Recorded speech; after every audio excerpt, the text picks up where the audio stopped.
Time for another installment. This week it's called Pride. Pride. Holy Grail. They have an album called Times of Pride and Peril. Well, because of my pride came my peril. I wanted to help clean up the garden, the backyard, which I had no business doing because I am low immune and all this other stuff, right? But I don't like it when my wife says, well, she doesn't say it, but I don't want her to be able to say, I do everything around here. So if I do 1%, 2%, then she can't say that. So that's why I decided to do the weed pulling. Anyhow, I was doing the weed pulling, and during that process, I overexerted myself. I lifted something heavy and I shouldn't have, and I gave myself uh, basically a hemorrhoid. I basically blew it, and I started bleeding, pooping blood. Well, anyhow, I didn't know that it was that. Basically, I was told that I had low platelets and low blood, and that hasn't happened in a year. No, I'm dope.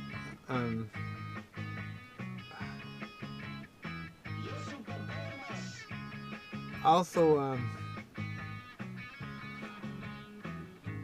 bulged the disc in my back at the same time. So I blew a vein in my ass and blew disc L1 and 2 and jacked it all up. I just got back from the MRI at the emergency room and they just told me, hey, this is what happened. So over that last 2 weeks, it finally caught up to me. I was in Stanford from Monday to Thursday for the hemorrhage and the colonoscopy and all that, and I went into the hospital on Monday, and on Monday that's when they realized that I had to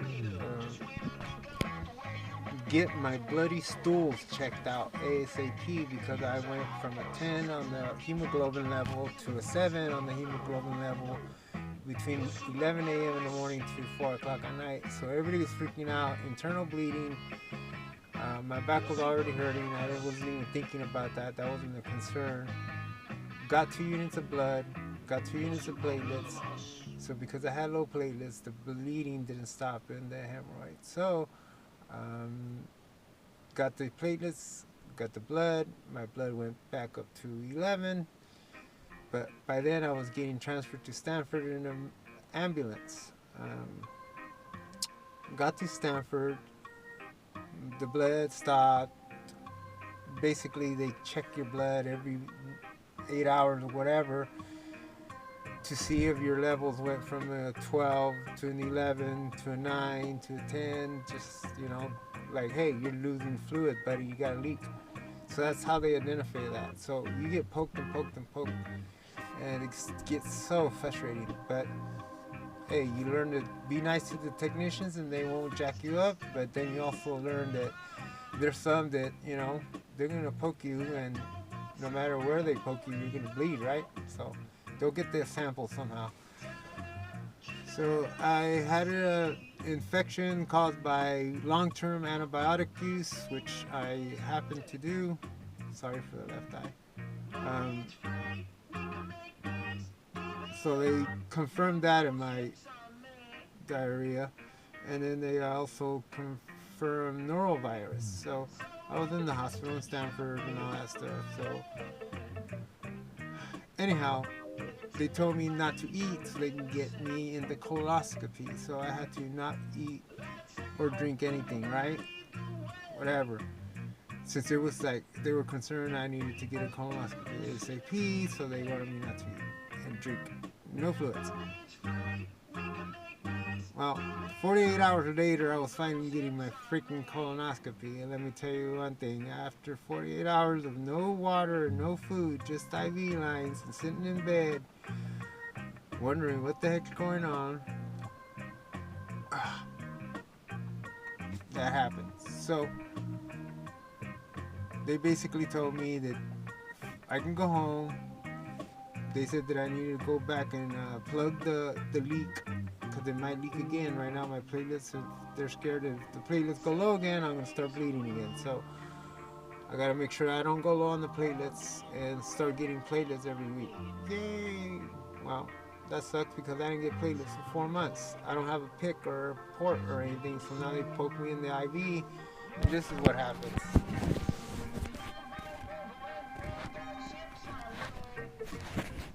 Can you see that? It looked like an Easter bunny, man. Happy Easter, everybody. I've been tagged, baby. You able to see that?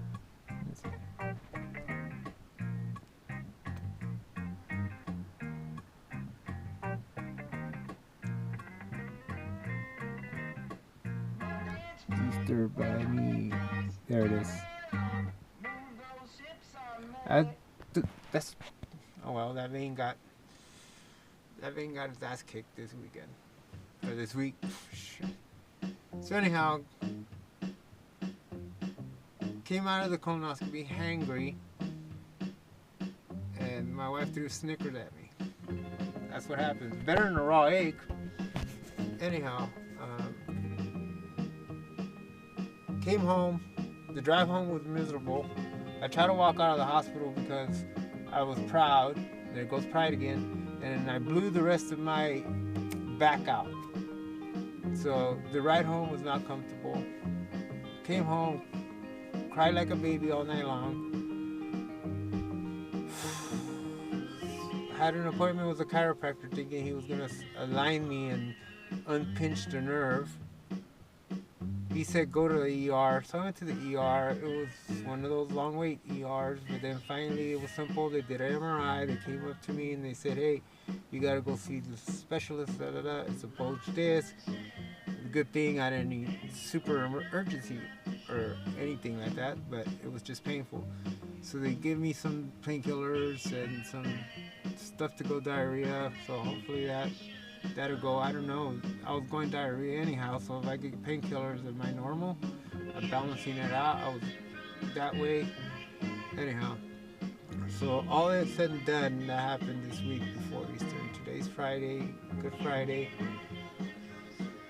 Feel bad for, what I've done to myself and my family because of pride. So.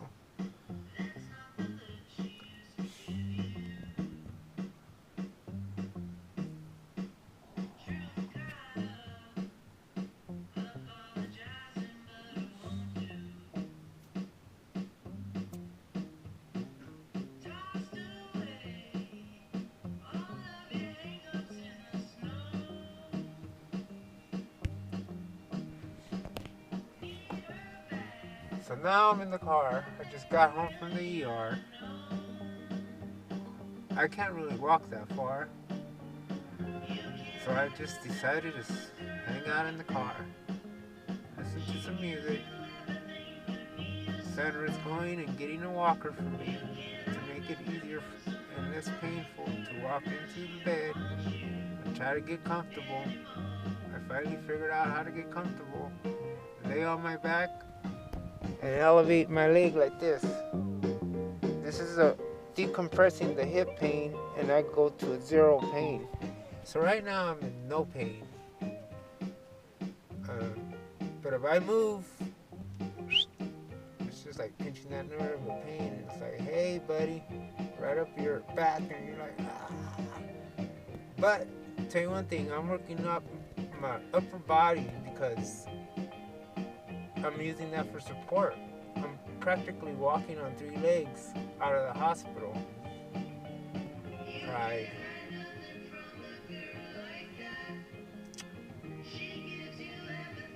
And peril.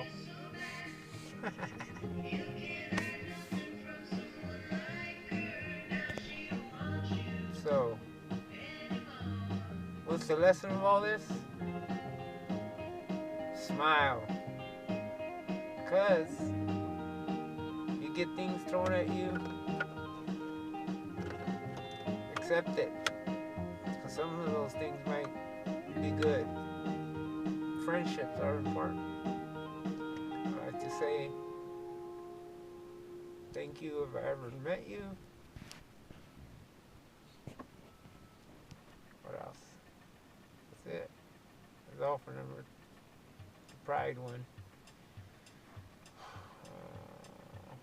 Future things are just gonna go get stooped up in the things and all that stuff. So, adios. It's time for dinner and my walker's here. But wait, I want to hear the beginning of this song. Tell me what you think.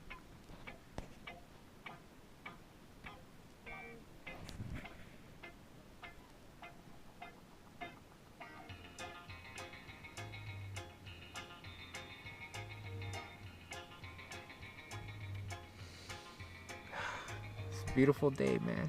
No matter how bad it is. Breathe in the air.